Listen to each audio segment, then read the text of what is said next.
Hiya, I'm a Zamen, and Kalem, or Galum, as it was once called, the land of sky. For centuries it sat in peace under the watchful eye of the divine dragon Skyros, the mother of life. She had initially descended onto the continent over 1,000 years ago to save mankind from the vile intentions of the Demon King, a lowly beast masquerading as a man. In the ancient times, he had been driven off by Skyros alone, allowing for a period of peace to blossom. The races of Kalem were as follows: the dragons, or Manakete, children born of Skyros alone who made use of odd stones that allowed them to maintain the form of humans. Then there were the humans, bipeds who were born of Skyros' gift of life, a hardy bunch that were capable of reaching great heights despite their short lifespans. The Bespoke, two separate races of humanoids that possessed more animal traits. The Paratine were those who harbored dog-like traits, complete with tails and ears. The Gatine were those who harbored cat-like traits, also including tails and ears. Together, all these people lived in peaceful harmony. However, that would not last, as with time, the Demon King soon returned with an army of monsters under his command, and began to lay waste to the continent. At first, like in the past, Skyros fought alone, for she wanted to spare her beloved children from partaking in war. But that pleasant thought was unrealistic. Meanwhile, the Demon King's forces only grew. Monsters were born of his command, and humans began to flock to his side, joining him in exchange for their humanity. These humans were transformed into Dark Lords, cruel beings who fought only for senseless chaos and destruction. Making matters worse, they were utterly invincible due to the Demon King's magic. No blade, nor spell, nor even the forces of nature could ever hope to harm them. Only the blessings of the Divine Dragon could pierce their barriers, which was a task that Skyros could not accomplish on her own, which her children noticed. In time, humans began to rally under her, until finally she relented, and decided to bestow upon a select few her divine blood, creating what is known as a brand, a mark of power that appears on the flesh of humans in specific locations. The brands granted humanity additional power, but most importantly, it guaranteed that a human could wield a weapon capable of shattering the barriers of Dark Lords. Initially, there were 4 brands, given to human warriors who bore the following family names: Escudo, Bolaire, Belmondo, Arpone. The brands bestowed upon them would become synonymous with these names, and the descendants of the branded would go on to found great dynasties. Additionally, Skyros and the humans of the time began working towards the building of weapons capable of piercing the barriers of Dark Lords. Initially, only 5 weapons were forged, one for each of Skyros' trusted clans. The axe, Bruma, forged for the Escudo clan. The gauntlets, Cazador, for the Volaire clan. The whip, Angel, for the Belmondo clan. The bow, Cometa, for the Arpone clan. And finally, Luminoso, the Blade of Light, was forged as the ultimate weapon. Forged from one of Skyros' own fangs, it was capable of tearing through any opposition. However, there existed no one who could wield it. Other weapons were forged as well without a family or brand in mind, but only a select few possessed the willpower to utilize them. Those who attempted to wield these weapons without either a corresponding brand or a powerful will either became slaves to their own power, gradually lost their vitality, or simply erupted into nothing. Due to this, Skyros and her followers dubbed them the Cursed Weapons, for it was a curse that mankind needed to take up arms, let alone take their chances with the risks that these weapons posed. Generations passed and war continued to be waged. Skyros and her faithful fought back against the Demon King's forces, but gradually Skyros lost ground. The first sign of her impending defeat came with the betrayal of the Belmondo Clan. For reasons now lost to time, they strayed from Skyros and chose to ally themselves with the Demon King, turning the boons and weapons she had granted them against humanity. In order to counter this, there were 3 more brands that she wished to bestow upon humanity. 2 were reserved for the Beast People, and 1 was reserved for a champion. But none could ever meet her standards.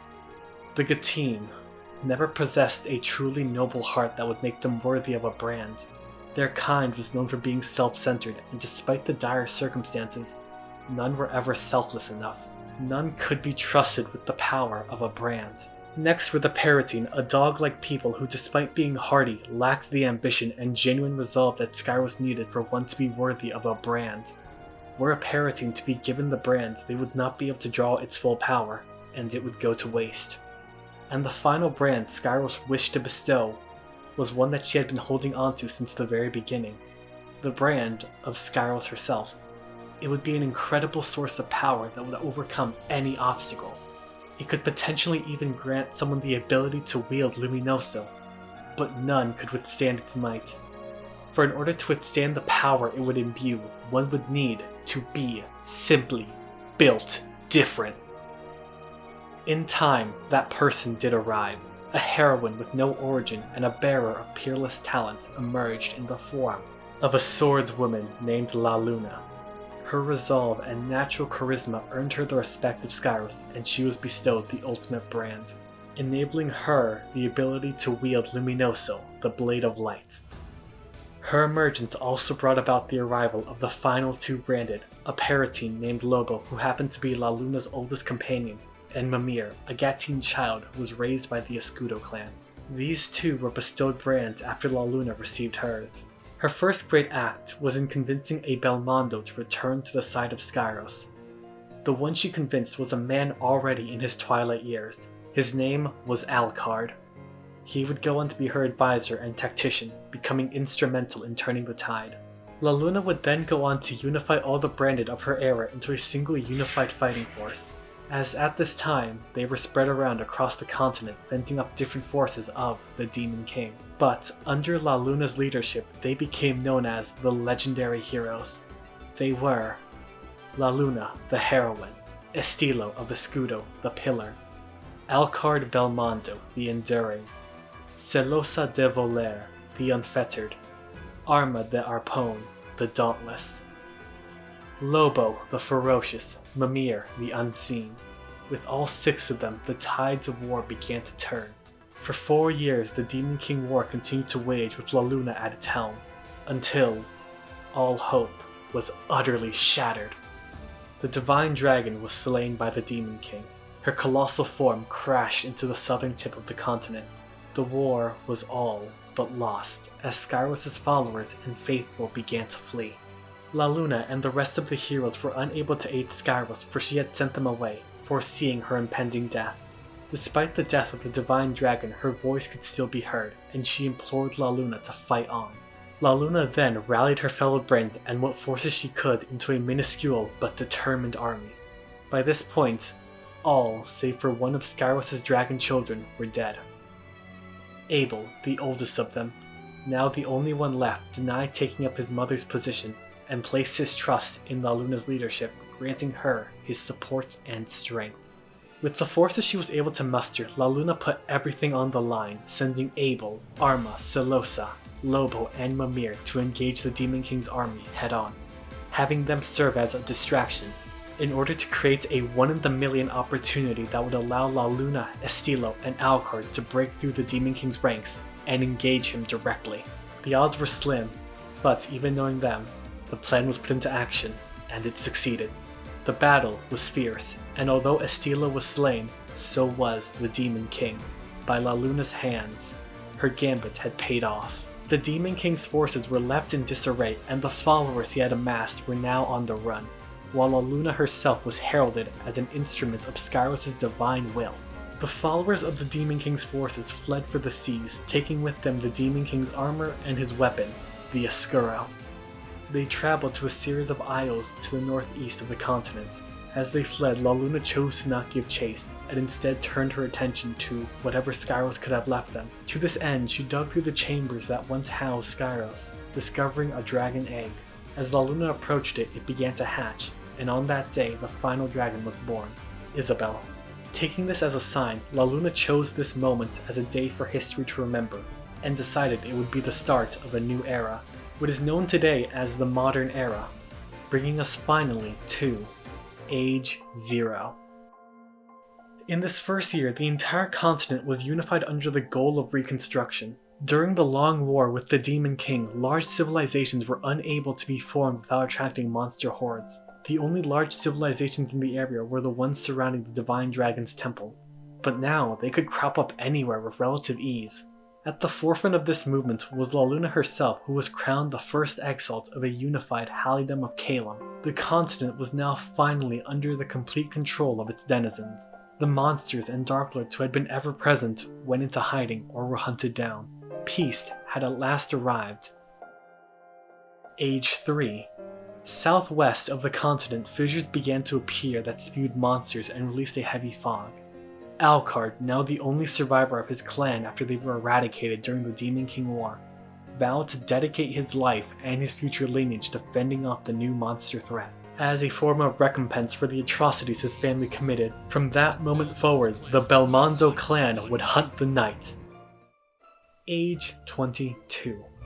Sinkathia Monastery was founded by Abel as a place for innovation, magic study, and education. In recognition of this, Abel is dubbed the Sage Lord due to the wisdom he imparted on humanity thanks to his many years of life experience. Though, as the years went on, Sinkathia Monastery would eventually become a place where warfare and martial skill would also be taught. Age 51. The heroine La Luna in her old age leaves the throne of Calum, taking with her the sword Luminoso. Neither her nor the sword were ever seen again. She is greatly missed. In her absence, her son succeeds her as the Exalt, with Sage Lord Abel stepping up to assist the new leader with governance, setting the precedent that each subsequent Exalt would be able to rely on Abel for guidance. Due to this, Abel stepped away from his duties at Sinkathia Monastery, but was succeeded by his sister Isabel, who was thereafter crowned a Sage Lord. Age 146. The leadership of La Luna's descendants has remained strong, though the Paratine and Gatine people act with far more autonomy. Life is peaceful until one midsummer night a series of ships crash onto the banks of the Soul Desert. However, these foreigners are not invaders. Instead, they are survivors of another continent who had no choice but to flee for the seas after their country sank into the ocean. They are the Sombrans. Sage Lord Abel and the Exalt of the time go to investigate these invaders, and luckily no conflict is started. In fact, the Sombrans were very welcoming to the culture of Calum and quickly began to establish a means of communication to overcome the language barrier. Thereafter, they asked to have the Soul Desert as their own land, which is agreed upon by both the Exalt and Abel, for no one lived in the deserts anyway. The Sombrans dubbed their new country the Sombra Alliance, introducing the concept of multiple countries to the continent. Age 150. Having heard of the newly formed Sombra Alliance, Dante de Arpone, a descendant of the legendary hero Arma, resolves to form his own country in order to receive the same splendor as the Exalt. Armed with his inherited brand and two cursed weapons, the bow Cometa and the Camino, the Sword of Paths, he and his followers journey to the northwestern snowy lands and push a tribe of Paratines out, expanding through the snowy mountains. Dante declares his newly acquired lands the Empire of Arpone. Age 158. Dante de Arpone decides to continue his thirst for expansion. He decides to make a play for the rolling green hills located to the northeast. He negotiates with Sombra in order to pass his army across their deserts in exchange for increasing their trade relations. The Sombrans agree without any fuss. The people of the northeast are unprepared for the sudden conflict. Countless are cut down, and although missives are sent to the Exalt for aid, they are simply far too slow to act. Despite the lack of aid, a common villager, a man with no brand or noble lineage, steps up and rallies the people of the northeast under himself. His name was Aki Minato, and his tenacity was unrivaled. Under his leadership, the army he amassed engaged the forces of Arpone in a surprise ambush that quickly devolved into a chaotic bloodbath. Amidst the chaos, Aki was able to challenge Dante de Arpone to open combat, and although Aki lacked both a brand or even a single cursed weapon, he was able to sever Dante's head from his shoulders, albeit at the cost of his own life. With the loss of their leader, Arpone's forces collapsed into infighting as it was unclear who would succeed Dante. Left with a feeling of contempt, the people of the northeast decide to found their own country as well, fearing that there was no purpose to living under the Hallidom of Calum if they won't be there to defend them. They named their new country Breeza, after a quote Aki Minato uttered before engaging the forces of Arpone. "Now, cut clean through them like a vicious breeze!" Ah! Having seen the strength of Akimanado, the people of Briza decide that their leader must be a capable warrior who will be able to defend their lands in case of an attack. They choose to elect their leader through a martial weapons tournament held every 3 years. The winners of this tournament are then dubbed Briza's Supreme Sovereign, their leader, and defender. Age 164. After a period of infighting, Dante's son is able to reign in as the next emperor of Arpone, establishing Dante's enduring legacy. Age 173. A descendant of Celosa de Voler, Minerva, has a disagreement with Sage Lord Abel about the whereabouts of the divine dragon's body. After the death of Skyros nearly 200 years ago, her body was apparently claimed by Sage Lord Abel and relocated to an unknown location within Calum, away from the public eye. The reason being that Abel desired for his mother's remains to be allowed to rest in quiet peace, not as some marvel for others to gawk at.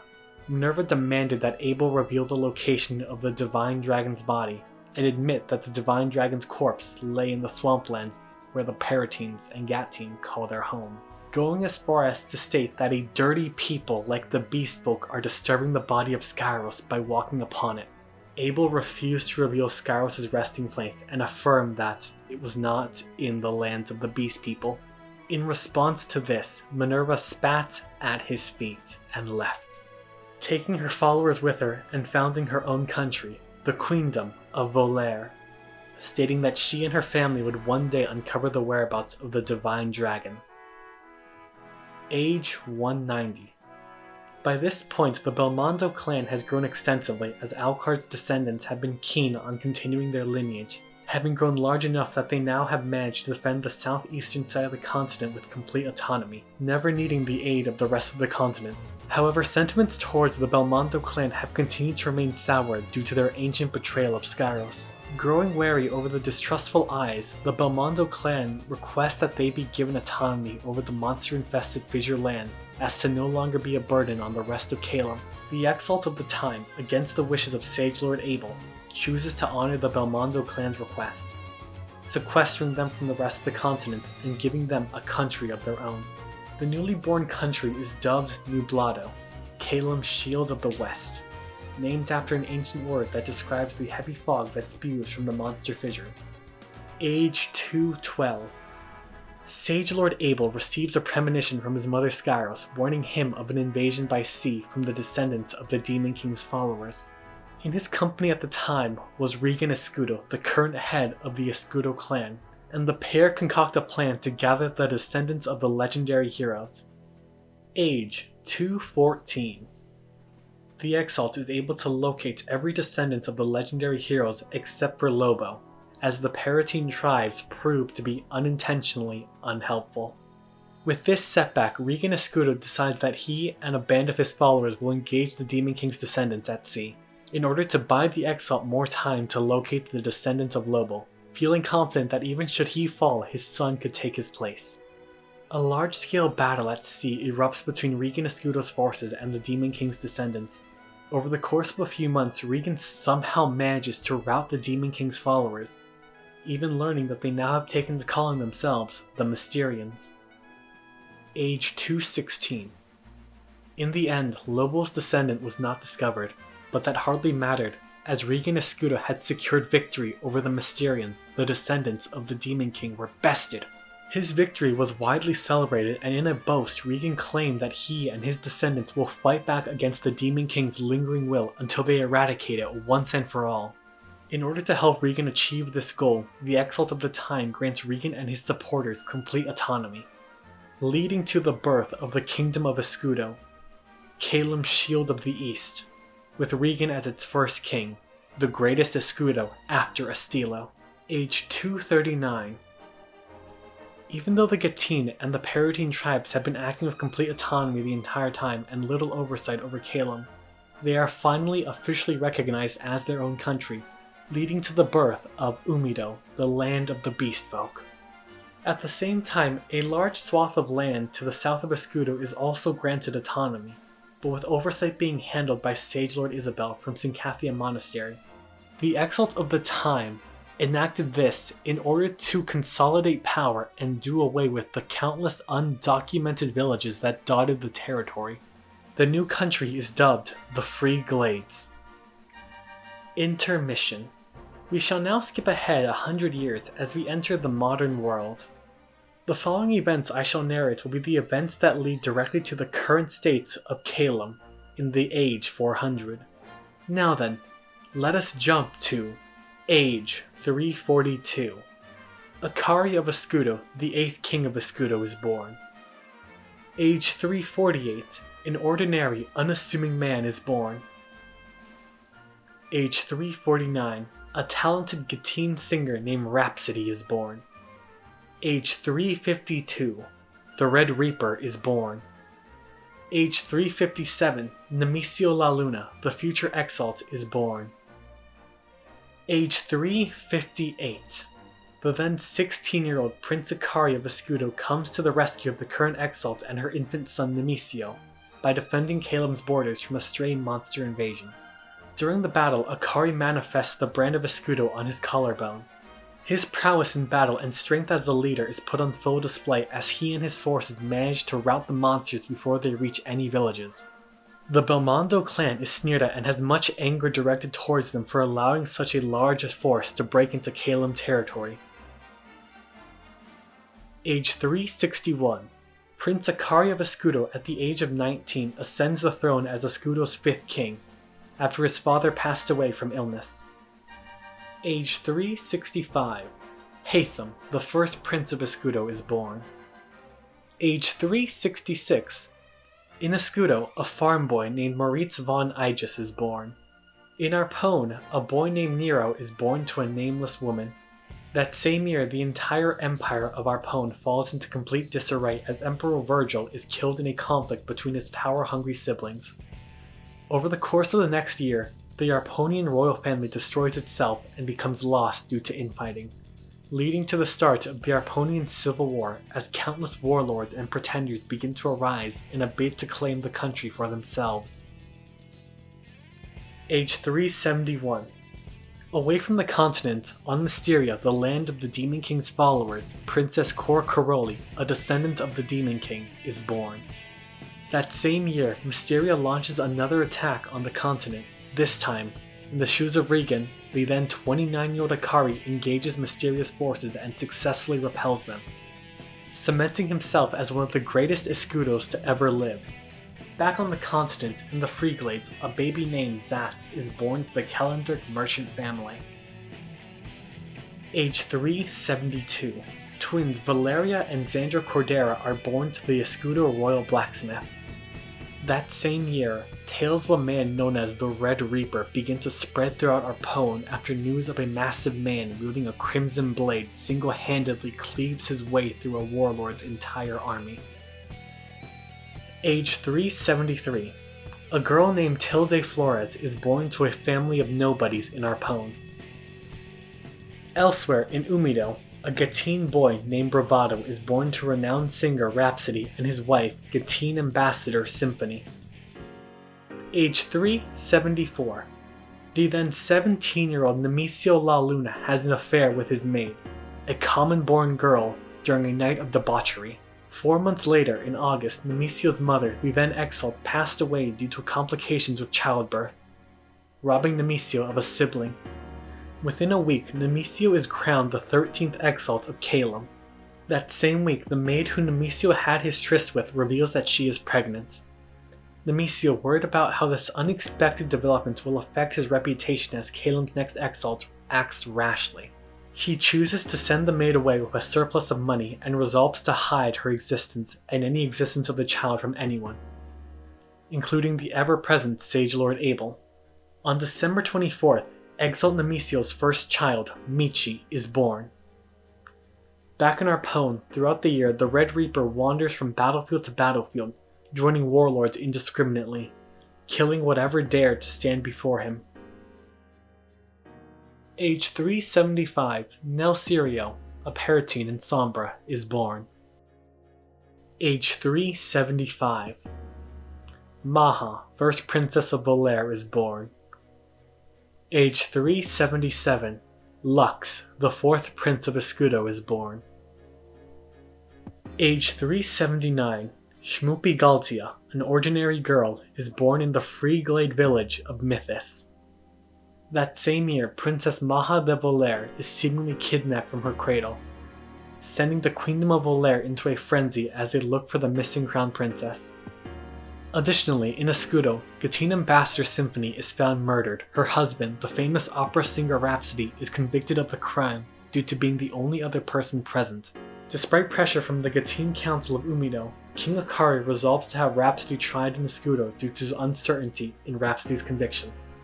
The conviction results in Rhapsody being found guilty, but rather than sending him back to Umido where he would be executed on the spot, where instead of being executed, he is sentenced to solitary confinement until the day he dies.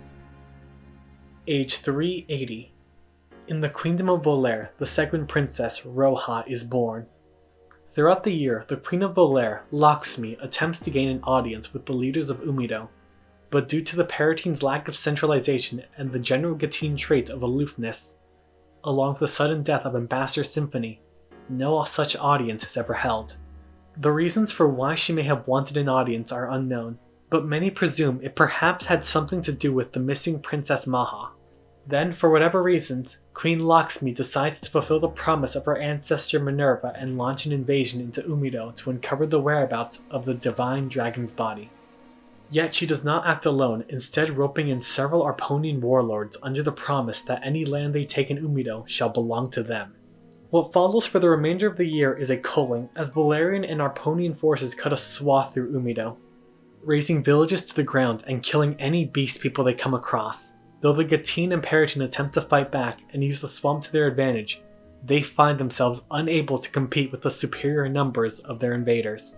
The beast people were unused to conflict. They were not ready for the aerial prowess of Volaire's Wyvern Knights, nor were they ready for the might of the battle-hardened Arponians who had been fighting their own war for over a decade.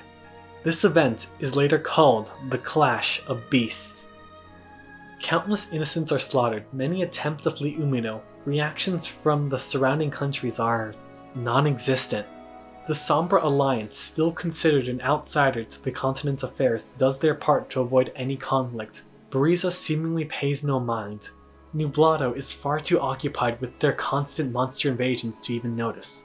And the Hallidom of Calum, under the leadership of the now 23-year-old Exalt Nemecio, is unsure of how to react and far too frightened to take any decisive action, even with counsel from the wise sage Lord Abel. Then, at the very end of the year, King Akari of Escudo, now 37, hears of the atrocities being committed by Volaire and Umido. Unable to turn his gaze away, he resolves to end the conflict, gathering the forces of Escudo and personally leading his army into conflict by sailing across Lake Lagrimas. Age 381. With King Akari's involvement, the tide begins to shift, and he is seen as a hero by both the Paratine and Gatine, who begin to rally to his side. By fending off both invaders, Akari proves to be a thorn in both Volaire and Arpone's sides. Arpone takes Akari's involvement personally, and decides to deal with him by sending the Red Reaper his way. In a pitched battle, King Akari decides to face the Red Reaper in single combats, only to find himself completely outmatched, and started by the discovery that the Red Reaper was in fact a wielder of a cursed weapon, the Sword of Paths, Camino, a massive crimson blade capable of growing and stretching at will like rubber. King Akari is bested, and moments before certain death, he is saved by two unlikely heroes. The first is his 15-year-old son, the Crown Prince of Escudo, Hatham. The second is a 14-year-old Moritz von Aegis, the prince's best friend. The pair had apparently stowed away on one of Akari's supply ships after Prince Hatham became worried. Not only did Hatham arrive in time, but he brought with him Escudo's cursed weapon, the axe, Bruma, the same weapon his ancestor Estilo wielded to engage the Demon King. With the legendary axe in his hand and ranged support from Moritz, Hatham is able to hold his own against the Red Reaper and save his father. The Reaper apparently left of his own volition, desiring to see how strong Hatham might grow with time. Though Akari is wounded, he is able to make a swift recovery thanks to the generosity and gratitude of the Paratine. Learning from this near brush with death, King Akari resolves to avoid any and all conflict with the Red Reaper. That same year, as more Valerian forces begin to pour into Umido, one detachment that was invading through Sombran lands made a discovery. While in the southern tip of Sombra, they uncovered a massive deposit of ore and gemstones. they declare the riches to be a gift from the divine dragon Skyros and declare the materials belong to Volaire, despite clearly being in Sombran territory. Sombra's alliance leader, a woman named Celine Caller, demands that the Volarians leave, but her demands fall on deaf ears, as Queen Locksman rebukes her on the grounds of the ore being a divine gift that belongs to Skyros' followers. In response to this, Celine Caller rallies the forces of Sombra and launches an attack on Volaire, beginning the Sombra-Volaire War.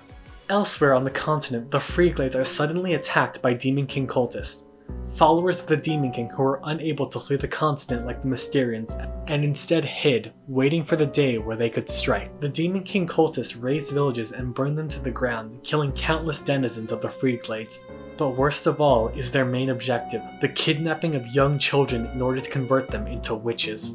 Beings who gain great magical power in exchange for their soul, a price that reduces one to a mindless thrall unable to feel hunger, pain, or emotion. Making matters worse, a Dark Lord, a being not seen since the days of La Luna, walks among the cultists and aids in the destruction of the Freeglades. A young, brilliant royal knight of Escudo is killed trying to defend the village he hailed from. Sage Lord Isabel does what she can from Escudo Monastery and offers the monastery as a place of refuge, but does not go on the offensive, deciding to keep all of her forces consolidated in case of attack. The monastery is never attacked. It is a truly devastating and horrific year, but come December, the abductions come to an end, and the Demon King cultists return to hiding. Meanwhile, in Briza, a girl named Kenshin Uesugi is born. Age 382, Rio Caller, son of Sombra's alliance leader Celine Caller, is born. On the mountainsides of Volaire, a 6-year-old Princess Maha is discovered, albeit covered in blood. She is only identified through the brand of Volaire that manifested on her abdomen. She is returned to the royal family of Volaire with great fanfare.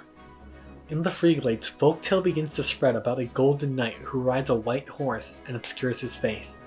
The knight is seen fending off monsters, demon cultists, and generally aiding any in need, though when someone tries to thank him, he is gone with the wind, leading to him being called the Knight of the Wind.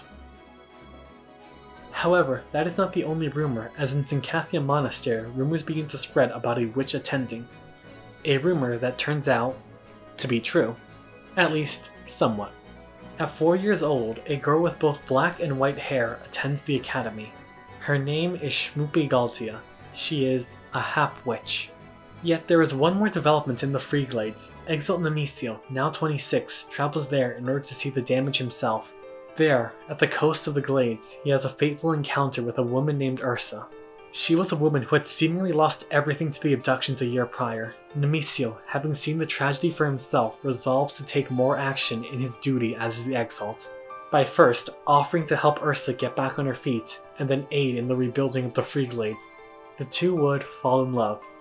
Back in Umido, after 2 long years of fighting, King Akari is able to beat back both the forces of Arpone and Volaire once and for all. The Arponians had stretched themselves far too thin, their supply lines could not keep up, and Volaire was unable to keep up the prolonged invasion while dealing with both Akari and the constant hit-and-run tactics from Sombra. King Akari is hailed as a hero, with his kindness being remembered greatly. When the battle came to an end, he asked for nothing in return from the people of Umido. Instead, he returned to Escudo with promises of sending aid when he could. The Paratine and Gatine are truly moved by Akari's actions, and come to call him the Hero King. Prince Hatham received a similar recognition. Age 383, Exalt Nemesis marries Ursa, an action that draws some ire from the nobles of Calum, but within the same year, Ursa produces an heir, a boy named Junto. Exalt Nemesis, now taking his role more seriously, cooperates with Sage Lord Isabel to aid the refugees of the Clash of Beasts by granting the Gatine and Paratine new land. This new land is at the edge of the Freeglades. The offer is accepted, and the country is then dubbed the Abrigo Mesa. At this time as well, a brilliant young man named Zatz Kellinger enrolls in the Officers' Academy to study magic at a higher level. Shifting over to Arpone, a 17-year-old man named Nero declares himself warlord by taking on the name Nero de Arpone. Though he is not a descendant of the legendary hero Arma or even related to the royal family of Arpone, he takes the name as a symbol of his inevitable conquest. With several warlords having been weakened by the clash of beasts, Nero is able to gain land quickly. Meanwhile, across the ocean in Mysteria, the greatest threat to the continent of Calum is born. A child named Alcor v Mysteria. A boy who will one day be known as the Demon Prince. Age 384. For whatever reasons, the Red Reaper swears complete loyalty to the young Nero de Arpone, becoming his sworn sword and right hand. Back in Sombra, Celine Caller's forces have managed to push Volaire out of their land and have launched a counter-offensive. Despite the risks, Celine Caller expertly maneuvers her smaller force deep into Volarian territory, carefully picking her battles until she was so deep into their land that she was capable of threatening their capital city, Fuerza. This development leaves the outcome of the war uncertain, and in order to avert a potential bloodbath, Exalt Nemesis steps in. With his wife Ursa by his side, Nemesis displays a surprising level of political acumen and arranges a peace treaty between Volaire and Sombra, with Sombra complying fully and efficiently, while Volaire begrudgingly accepts the terms of the treaty. Age 386. In Nublado, Arno Belmondo was born.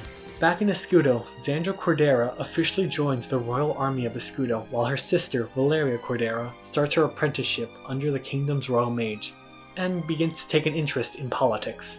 In the Freeglades, a Dark Lord makes a surprising appearance and begins to lay waste to a remote village near the borders of the Abrigo Mesa. Coming to the rescue of the villagers was the Knight of the Wind, who despite lacking a cursed weapon somehow managed to fend off the Dark Lord, buying enough time for the townspeople to escape. Age 387. Zatz Kellender, a gifted student at Syncathian Monastery, is expelled and branded a witch by the Skyros faith. He is nearly sentenced to execution, but before a final verdict is decided, he flees his captivity, going into exile. Meanwhile, in Escudo, Moritz von Aegis officially becomes a retainer to the Crown Prince Hatham. Age 390. In Sombra, the parents of the Paratine Nell Sirio perish due to illness. Age 391. Within the Freeglades, a witch is identified hiding among the forests. Investigators from the Skyros faith investigate and attempt to suss out the witch's hiding spot, but they produce little results and are afflicted with blights and curses. The witch later comes to be known as the Redwoods Witch by the populace of the Freeglades. Elsewhere, Exalt Nemesis, now 34, has spent the last 4 years collaborating with the Sombra Alliance leader, Celine Caller, and Usami Uesugi, Briza's sovereign, in order to arrange a peace treaty that will finally bring an end to the long-standing Arponian civil war. It is decided that the signing of this peace treaty will take place in Sombra's capital city of Durango, with Briza mediating and the Exalt officiating the affair. Several warlords from Arpone are called, and it is agreed that leadership of the country will pass to a man named Urizen, who is believed to be a descendant of the legendary hero Arma, although Urizen does lack a brand, putting his legitimacy into question. Yet 2 months before the signing is meant to take place, a shocking discovery is made in the Calum village of Tierra, as a poor 16-year-old girl named Michi Triste somehow manages to manifest the brand of Skyros in her right eye. Calum is thrown into a frenzy as the nature of this girl's existence is unheard of, with many holding fear that she is somehow a twisted demon cult ploy. Within the month, Hatham, Crown Prince of Escudo, and Shinoa Belmondo, current Baron of Nublado, are called to escort the young Michi to the Calum capital. Arriving in the capital, Michi is confirmed to be a descendant of La Luna and the daughter of the current Exalt, Nemesis. Few words are able to be exchanged between the first meeting of father and daughter, as Nemesis quickly leaves to attend his duties in Durango. He also decides to bring along his wife Urza and 8-year-old son Junto. The signing of the Arponian peace treaty proceeds as planned, but as the document is about to be signed, the event is beset upon by Demon King cultists who had infiltrated the event, resulting in the death of Briza's sovereign, Usami Uesugi. With her death, her daughter Kenshin is thrown to the streets of Briza, due to not being of age or having the strength to finish her mother's term as sovereign. The warlords of Arpone are killed, and with the death of Urizen de Arpone, it seems that the brand of Arma may be lost forever. Exalt Nemesis, his wife Ursa, and their son, Junto, are all murdered, burned via magical flames. Celine Caller somehow manages to elude death despite facing several attempts on her life. These events result in a continent-wide fear of Demon King cultists that reaches unprecedented levels of unease, causing trust in Sombra to plummet to an all-time low, for fear that they may have been collaborating with the cultists. The events of this failed peace treaty are later referred to as the Durango Massacre, easily one of the most influential events on the continent's history. In the aftermath of the massacre, Michi La Luna, in a mirror of her father, has no choice but to ascend as Caelum's 14th Exalt. However, Michi is not a noble. She is merely a poor village girl with little knowledge of the outside world, and is truly unprepared and unfit for the role of Exalt. Age 392. With guidance from Sage Lord Abel, Michi somehow manages to lessen tensions between every country in Sombra, saving Sombra from potential invasions from every corner of the continent. Age 394. At the beginning of the year, Sage Lord Abel receives a premonition from Skyros about a massive Mysterian armada gearing up for an invasion.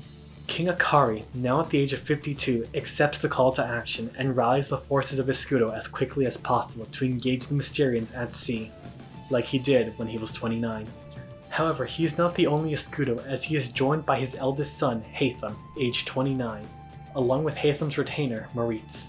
In an unusual move, King Akari, despite needing to marshal as many soldiers as he could, places a limit on what soldiers are able to accompany him in battle. He refuses soldiers under the age of 23, while giving no elaboration. The forces of Escudo sail out within the year to meet Mysteria head-on. There it is revealed that Mysteria's forces far outweigh everything Escudo could muster, nearly 4-1, with the invasion being led by the King of Mysteria himself. Despite knowing the odds of victory were slim, King Akari, with pressure from his son, resolves to engage the Mysterians head-on. The battle is fierce, with both King Akari and Prince Hatham working in tandem to engage the Mysterian King and ultimately slay him. However, one victory amongst the chaotic battle was not enough, as just as Akari feared, his force was no match for the greater numbers of the Mysterians. All hope seemed lost, and in a moment of desperation, King Akari whispers a prayer to Skyros, praying for anything to save his family. As a result, a hurricane descends onto the battlefield, tearing both the Mysterian armada and the Escudan forces apart. Countless men and women drown at sea, never to be seen again. This miraculous victory is dubbed the Miracle of Storms. Yet despite the storm's ferocity, King Akari, his son Hatham, and the retainer Moritz were spared, becoming lost at sea for several days until the tides somehow dragged all three men and a few other stragglers onto the shores of Escudo, causing flickers of joy to spread through the kingdom of Escudo and the wider continent, as once again King Akari had managed to accomplish the impossible, living up to his status as the Hero King. Though Akari's second brush with the Mysterians was far more costly, with the event leaving Akari permanently injured and weakening Escudo's military might.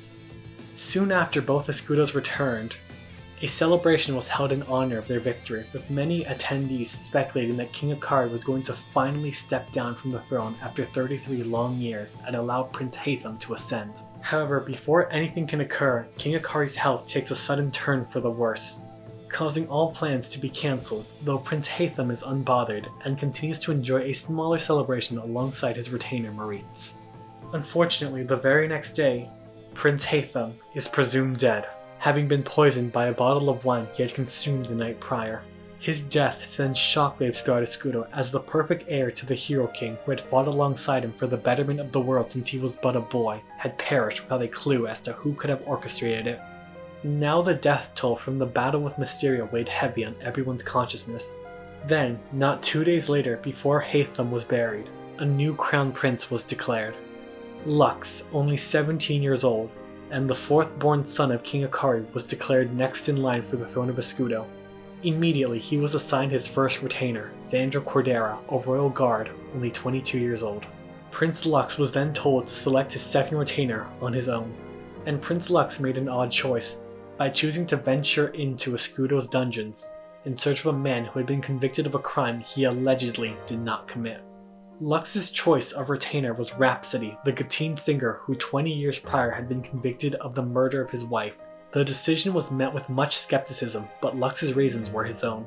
Until Rhapsody was pardoned of his crime, he would need to wear a blindar, a special blindfold that would conceal the eyes of a criminal to the general public while still allowing him vision. It would make Rhapsody's sentencing clear to anybody who ever saw him. Rhapsody accepted these conditions and became retainer to Lux, Crown Prince of Escudo. Age 397, discontent grows in Escudo following the recent deaths of both the Exalt and the beloved Prince Hatham, combined with the weak image of the now injured King Akari, causes nearly a fourth of the remaining Escudo military to splinter off in an act of succession. Fueled by rampant theories of Zamen's colluding with demon cultists to assassinate both Hatham and the Exalt, the Successionists rally behind the idea of attacking Sombra to deal with the issue before another tragedy befalls the continent. Though King Akari attempts to reason with the Successionists, his lingering injuries from the 3 years prior leaves him unable to tend to these dire affairs. In his place, a rising politician named Valeria Cordera steps up to ease the tensions and remedy the issue. Initially, she finds a limited success, leading to several small-scale skirmishes occurring across Escudo's countryside between the Successionists and the Loyalists.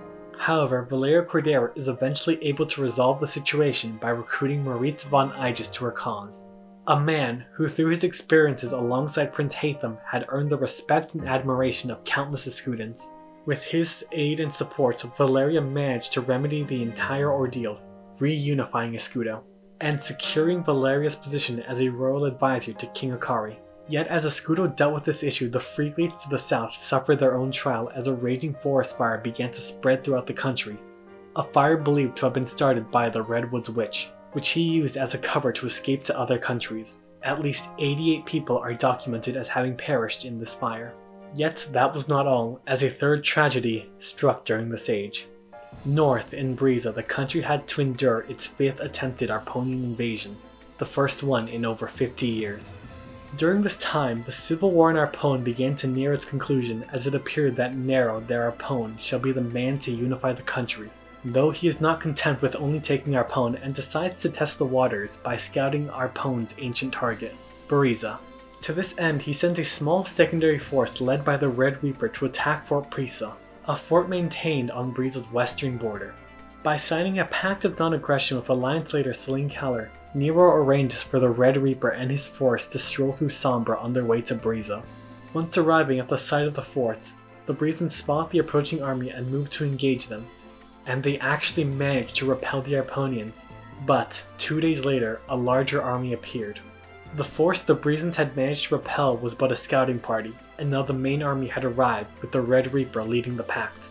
At first, it seemed like another battle of armies was due, but that was quickly proven to be false. As while the Brizans ran to engage the Arponians did not move. Instead, only the Red Reaper charged at the Brizan forces, alone. Drawing his cursed weapon, the Camino, the Red Reaper cut a swath through the enemy forces, single-handedly defeating Briza's initial defense. At that, it became clear that the fort would fall and Nero would have his proof on how easy it would be to take Briza. Though this was also proven to be false, as something unexpected happened and a hero emerged. A heroine with striking blue hair and peerless swordsmanship ran onto the battlefield. Her name was Kenshin Uesugi. Only 16 years old at the time and wielding a commoner's iron sword, she had the gall to challenge the Red Reaper to single combat and possessed the prowess to hold her own. For the next 3 days and 3 nights, one of the greatest battles of skills unfolded as Kenshin dueled the Red Reaper without end. Though the difference in their skill and experience was made apparent as Kenshin suffered great wounds while the Red Reaper remained unharmed, only sustaining new markings and superficial damage on his distinct armor. On the 3rd day of their clash, the Red Reaper decided he had enough. After knocking Kenshin to the floor, he turned back and left. Just in time too, as the greater forces of Briza had managed to arrive and fend off the Arponians. For this, Kenshin is hailed as a hero for her efforts and gains great renown. Age 398. Briza's Tournament of Strength takes place, and Kenshin Uesugi, still serving in her newfound popularity, enters and soundly defeats any who stand in her way, causing her to be the victor and be crowned the youngest sovereign in Brizan history at age 17. Elsewhere, on the other side of the continent in New Blotto, a plague is spreading. The disease leaves its victims with the telltale sign of bloody tears that run down one's face before they ultimately meet their end, as their strength and vitality are sapped away from them, reducing them to nothing but hollow husks. The Belmondo Clan especially becomes afflicted by it and their numbers begin to dwindle. In response to this, the Queendom of Volaire and the Hallidom of Calum close their borders to stop its potential spread. Sage Lord Isabel works feverishly to cure it, and the Redwood Witch is considered a possible suspect for the origin of the plague. In contrast to the doom and gloom plaguing Nublado, a beautiful sight is seen in the skies across the continent as one midsummer night. Off the coast of Escudo, a large unidentifiable object begins to move across the sky in an erratic fashion. It moves for about an hour before vanishing, as the night sky is then lit up by what appears to be shooting stars. Scholars attempt to determine what occurred, but none can find an answer. Age 399. The civil war in Arpone finally comes to an end, as Nero de Arpone manages to unify the country under himself. Back in Nublado, the head of the Belmondo clan, Baron Shinoa, succumbs to the Bloody Tears plague and is pronounced dead. By the year's end, the rest of her clan follows suit and becomes victims to the Bloody Tears plague, save for one. Shinoa's 13-year-old son, Arno, somehow eludes the plague and endures as the last descendant of the legendary hero, Alcor, with Nublado's monster problem falling squarely on the young boy's shoulders. Over in Volaire, tensions rise as it becomes unclear which princess shall succeed Queen Laxmi as the next queen, for both princesses possess the brand of their ancestor Salosa. While Maha is the eldest, her younger sister Roja is by far the more popular of the two. Conflict between their supporters becomes rampant in the streets of Volaire.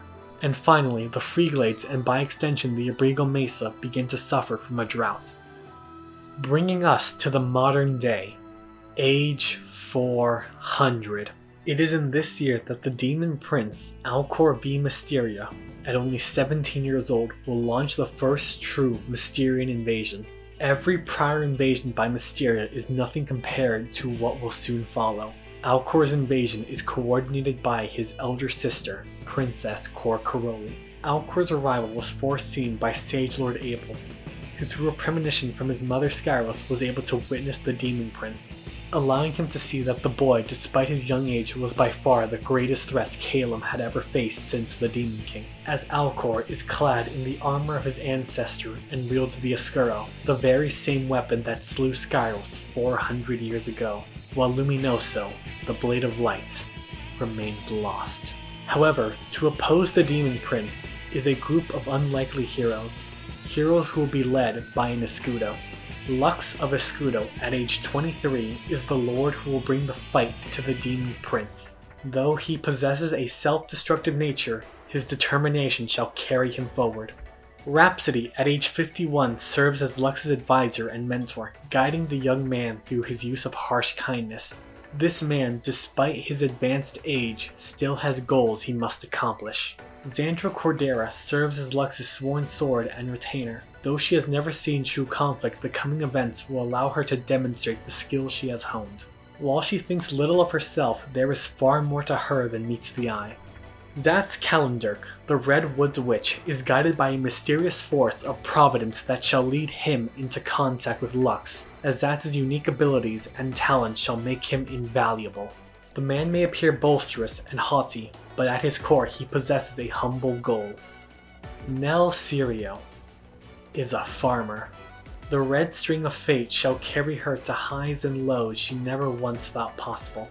Arno Belmondo, Rio Caller, Roja de Volaire, Schmoopy Galtia, Maha de Volaire, Michi La Luna, Tilde Flores, Bravado, Valeria Cordera, Moritz von Aegis, Nero de Arpone, and the Knight of the Wind. Those are the names of people who shall never be forgotten in the coming conflicts, because soon the nature of this world will unravel as the Demon Prince shall march upon Calum. His army of Mysteria, clad in the darkness of Escuro, shall sow chaos in the skies. His goal, simple, to sever the threads of fate. Against such odds, only the unlikeliest of heroes stand a chance, as they are those who have their purpose. They are those who adapt to time. As time always brings change, changes are recorded, and what comes next will eventually become nothing more than a record of war. Fire Emblem, a record of war.